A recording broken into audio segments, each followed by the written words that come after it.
selaku Ketua Umum Asosiasi Keluarga Pers Indonesia tidak akan tinggal diam. Siapapun mengintimidasi, mengintervensi versi apapun, khususnya wartawan yang terkhusus tergabung di ARSI, saya tidak akan pernah tinggal diam. Jadi saya harap Pak Menteri berani bersikap kesatria. Walaupun kemarin ada rilis pemberitaan, kita tidak butuh rilis Pak Menteri. Kita butuhkan Pak Menteri terima kami konferensi pers. Kalaulah memang sesuai dengan klarifikasi Pak Menteri bahwa itu hanya kesalahpahaman, saya tidak menjudge seluruh wartawan, maka Pak Menteri haruslah meminta maaf.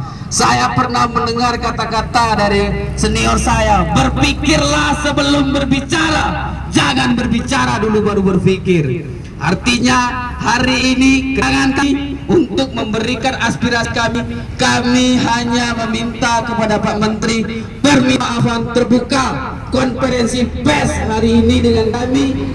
Kemudian kita bisa membantu Pak Menteri bagaimana membangun kinerja dalam mengawasi kepala desa. Jadi kalau berbicara jika ada wartawan yang terjadi meminta uang saya pecat, itu komen saya. Kenapa? Karena Apersi punya visi menciptakan wartawan yang berkompeten, berintegritas dan profesional. Jadi tolong dipahami Pak Menteri, ketika mengucapkan kata-kata, Pak Menteri tidak perlu saya ajari karena Pak Menteri adalah senior saya di organisasi sebelumnya. Bahkan Pak Menteri merupakan senior menjadi panutan. Harusnya Pak Menteri bisa mengucapkan statement-statement yang lebih enak, yang lebih elegan, lebih sopan.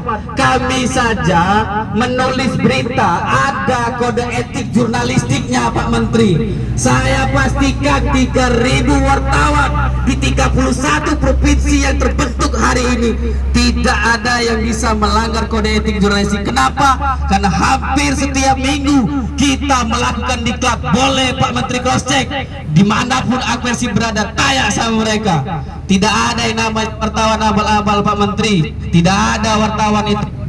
Yang ada mungkin oknum Pak Menteri. Tolong garis bawahi oknum Pak Menteri. Kenapa kita hadir hari ini?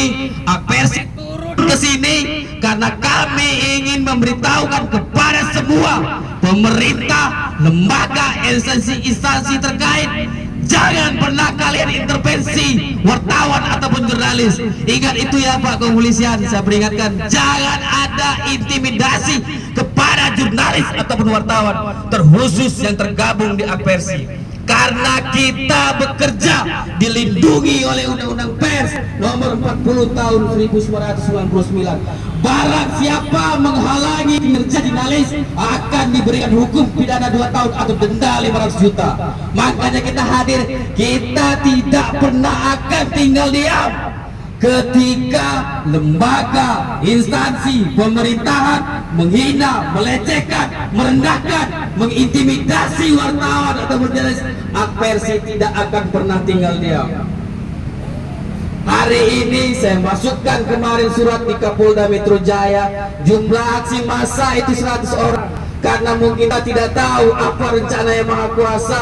Jam 10 tadi turun dengan hujan, makanya hanya tapi dari hasil rilis kami ketika seksikan 3.000 mulia. Pas kenal Pak Menteri, jangan dap tangan kami hanya sedikit, karena kita bukan ormas, kita bukan LSM, kita organisasi profesi, kita organisasi wartawan yang punya etik, yang punya kode etik, berpegang teguh kepada Undang-Undang Pers tahun nomor 40 tahun 99.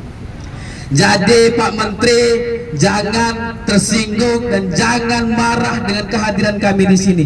Inilah bentuk kami menyampaikan aspirasi kami supaya nanti ke depan Pak Menteri tidak